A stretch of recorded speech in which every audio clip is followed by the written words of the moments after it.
Hi, welcome back to the basement. I'm Steve Lewis. As we discussed way back in episode 8, while the rise of the Beach Boys roughly coincided with the rise of the beach party movie genre, those two things very seldom overlapped. One exception is Paramount's release, Girls on the Beach, which featured the Beach Boys in 3 separate segments. It was released on May 12, 1965, just in time for the summertime drive-in season. Before we look at that movie in depth, let's briefly touch on what the competition was at the box office in May of 1965 when Girls on the Beach was released. Though it had been released back in October, My Fair Lady, starring Rex Harrison and Audrey Hepburn, had picked up renewed steam at the box office after winning 8 Oscars at the Academy Awards on April 5, 1965, including Best Picture, Best Actor for Rex Harrison, and Best Director for George Cukor. Another late 1964 release still doing well was Goldfinger. Bond was back in his biggest hit yet, still doing great box office months after its U.S. release in December 1964. And of course, Bond was always right for parody and started getting it with James Coburn in Our Man Flint, released January 16, 1965.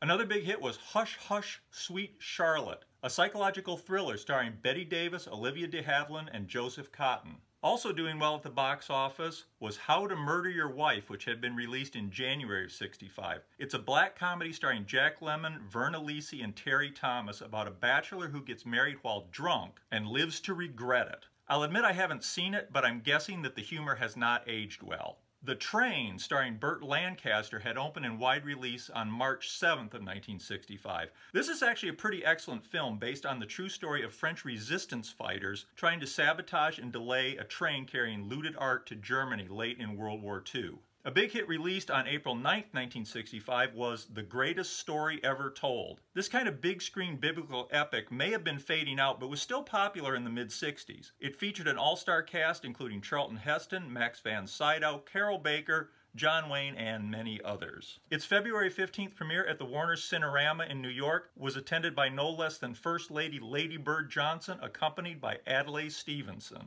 But the big release of the year had been The Sound of Music, which came out on March 2, 1965. It was #1 in May of 1965 and would stay #1 for a long time to come. More direct competition for Girls on the Beach came from Elvis Presley's latest film, Girl Happy, which had been released on April 7, 1965, and AIP's Beach Blanket Bingo, which was released 1 week later on April 14th. Most beach party movies relied on some well-known faces and names to provide a little star power. For example, AIP's Beach Blanket Bingo, which was released just shortly before Girls on the Beach, featured Frankie Avalon, Annette Funicello, the pretty well-established beach party gang, and Paul Lynde, Don Rickles, Donna Lauren, and Buster Keaton.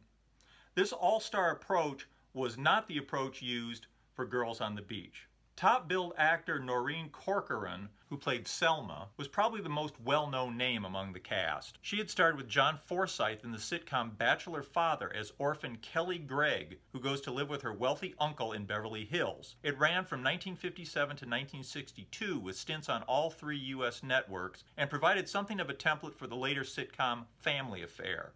Second-billed Martin West as Duke played the title role in the 1960 drama film Freckles. A few members of the cast would go on to slightly bigger things after Girls on the Beach, including Laurie Saunders, who plays beauty contestant Patricia. She would become a familiar face in the fall of the year when she began a 5-year stint as Bobby Joe on Petticoat Junction. Also, Lana Wood, sister of Natalie Wood, who played Betty, would continue to act professionally. Her career would hit a high in the 1971 Bond film Diamonds Are Forever, where she played the ridiculously named, even for a Bond girl, Plenty O'Toole.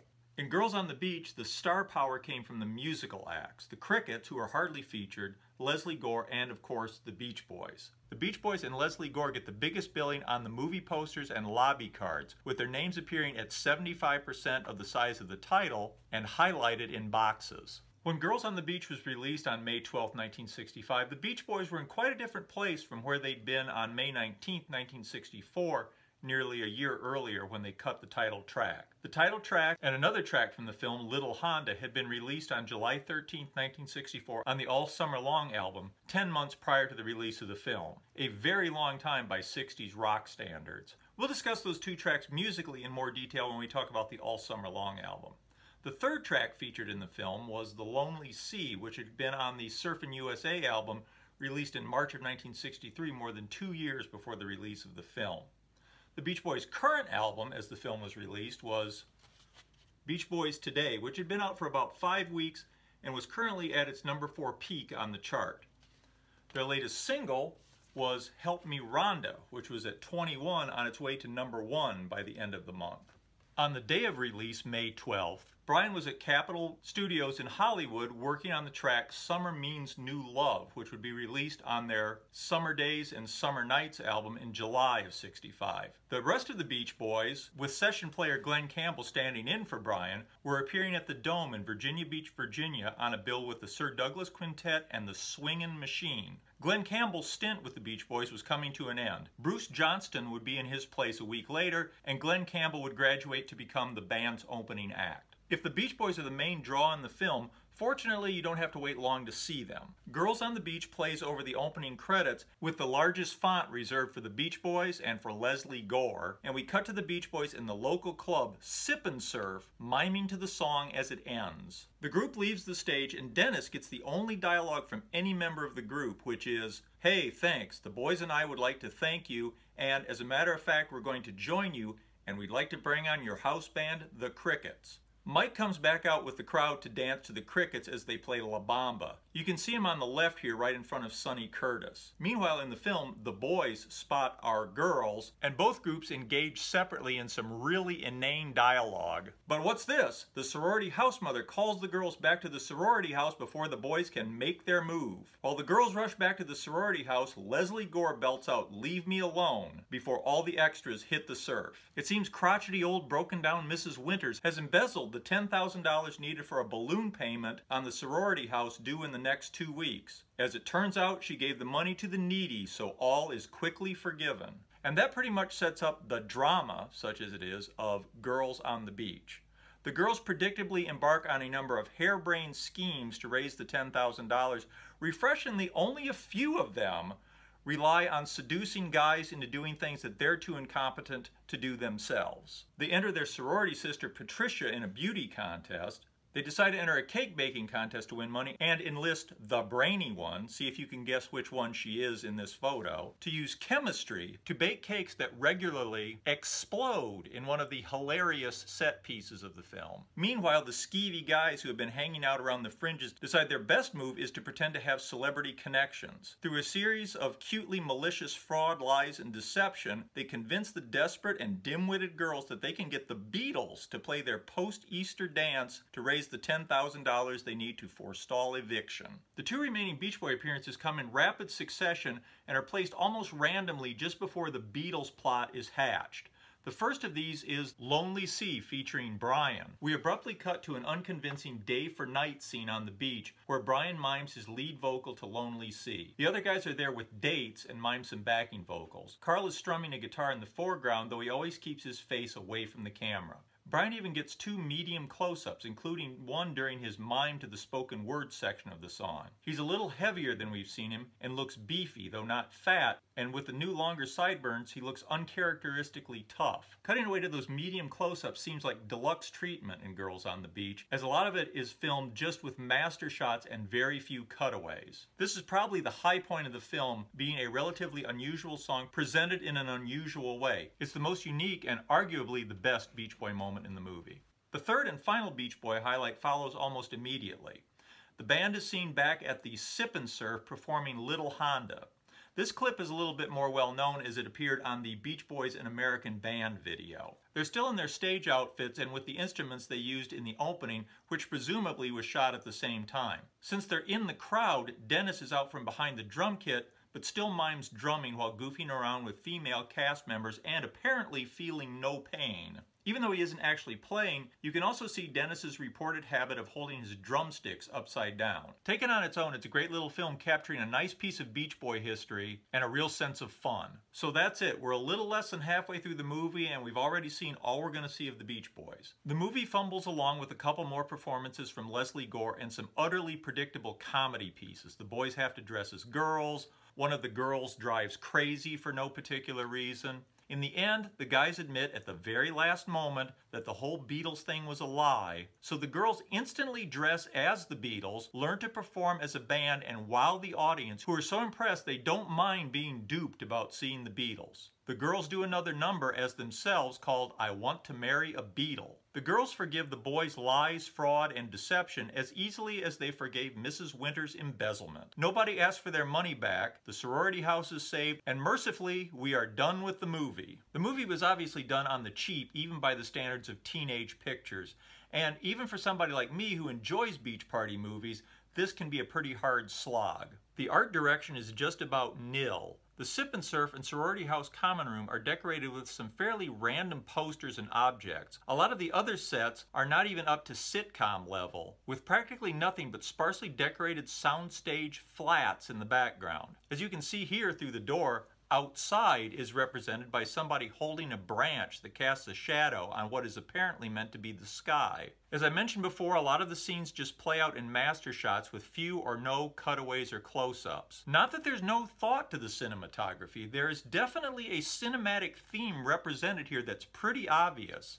In fact, it's really obvious throughout. Another clear theme is Coca-Cola product placement. Everybody's table at the Sip and Surf is covered with Coke bottles that they're constantly sipping from. A Coke machine is the only thing on the bar. During Little Honda, Dennis is seated behind a table crammed with empty Coke bottles. I'm sure there was a discussion about whether the bottle should be full. We need to show the product. But if there are delicious Cokes on the table and nobody's drinking them, it might look like the kids don't like them. Okay, we'll put up a lot of empties. Poor Leslie Gore is even made to hold a bottle of Coke during one of her numbers, surrounded by sorority girls also holding Cokes. I've got to believe they asked Mike to hold a Coke during Little Honda. He doesn't do it, but I wonder what that conversation was like. By the way, Leslie Gore said she filmed her scenes very quickly and was unaware at the time that she had contracted rubella, also known as German measles, and unknowingly passed it along to much of the cast and crew. You definitely do not want to swig from that Coke bottle. I picked up Paramount's press book for the Girls on the Beach movie. These were routinely sent to theater owners. They contain advertising that could be ordered, radio copy, news articles that you could try to get placed in the local paper, and ideas for ballyhoo to try to promote the film locally. There isn't much about the Beach Boys, though there is one publicity article which reads, "The Beach Boys find action with the Girls on the Beach." The Beach Boys, a widely popular group that found their inspiration in hair-raising rides on the rolling waves, add their jumping sounds and antics to the Girls on the Beach, a Paramount release filmed in sparkling color, which opens at this theater. 2 short years ago, surfing was a comparatively recent phenomenon on the West Coast, yet the sport had become so popular on the Southern California coastline that the beaches were beginning to take on the look of a Los Angeles freeway during rush hour. Soaring with these sturdy lads among the Whitecaps was Dennis Wilson, a youngster from Hawthorne, California, who decided it was time somebody lionized the sport in song. Somebody did, thus starting the wave of popularity that swept the Beach Boys to the front rank of hitmakers. Dennis took the song idea to his musically talented and versatile family. His brother Brian and his cousin Mike Love wrote Surfin', and along with Dennis, the Beach Boys were created and surfing music was introduced to the West Coast. Their record became a bestseller. The surfing craze was on, and it wasn't long before Capitol signed them to an exclusive contract, giving the Beach Boys the national exposure they needed. Their first Capitol disc was Surfin' Safari, which quickly became another hit. Following this came Surfer Girl, Little Deuce Coupe, 409, Surfin' USA, and many more. In December 1963, the Beach Boys accomplished the feat of having 3 LPs on the Billboard and Cashbox bestseller lists at the same time. With them, in the Girls on the Beach, appeared the famed Crickets, Leslie Gore, Noreen Corcoran, Linda Marshall, Anna Capri, and beautiful Nancy Spry, Miss Teen USA. Directed by Harvey Jacobson, I believe they mean produced by Harvey Jacobson, the film was directed by William N. Whitney, with music by Gary Usher. As so often with these press kits, there's some truly ridiculous ideas for ballyhoo, including have a Girls on the Beach discotheque party, have a Girls on the Beach fashion show, arrange with local milliners to create a beach girl hat for teen summer fashion wear. I wonder if anybody ever did any of those things.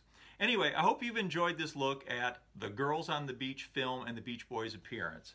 It's not much of a movie, not much of a beach party movie, but the 3 appearances by the Beach Boys, or 2.5 really, do make it worthwhile viewing for Beach Boy fans.